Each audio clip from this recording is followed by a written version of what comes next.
Comment aborder un inconnu? Alors là, c'est une question qui peut être très difficile, d'autant plus pour un Français, car nous avons beaucoup de mal à entrer en contact avec des inconnus. Parfois, ça peut être par le biais, lorsque vous avez une conversation vraiment typique, simple, du bonjour parce que vous rencontrez la personne, parce que vous êtes dans un espace en particulier, bonjour, au revoir, merci, vous pouvez rajouter un petit peu. Déjà, le truc qui m'a très surpris chez les Américains, c'est qu'au-delà de dire bonjour, ils demandent toujours comment ça va.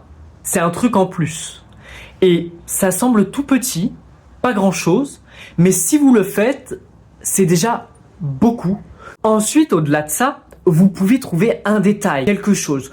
La veille, j'étais à la gare de Lyon et il y avait une personne qui est venue brancher son téléphone à côté de moi et donc qui a porté 2 badges. Vous savez, les petits badges à style pins que vous accrochez à une veste ou sac. Et j'en porte également moi-même sur mon sac. Du coup, on a été amené à parler de beaucoup de choses. D'elle, donc de ce qu'elle faisait, de ce qu'elle aimait dans la vie, de certaines activités, d'Agnès Varda. Grosse surprise, Agnès Varda.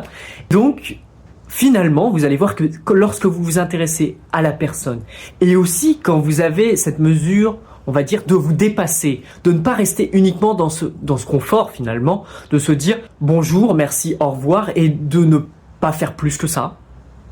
Lorsque vous allez au-delà de ça, vous allez avoir une différence qui va presque vous marquer. Parce que vous allez vous dire, mais finalement, il y a plein de personnes avec qui je peux m'entendre, mais je ne le savais pas auparavant. Si jamais tu as aimé cette vidéo, n'hésite pas à t'abonner, à laisser un like, et je te souhaite une très bonne journée, et à très bientôt sur ce compte.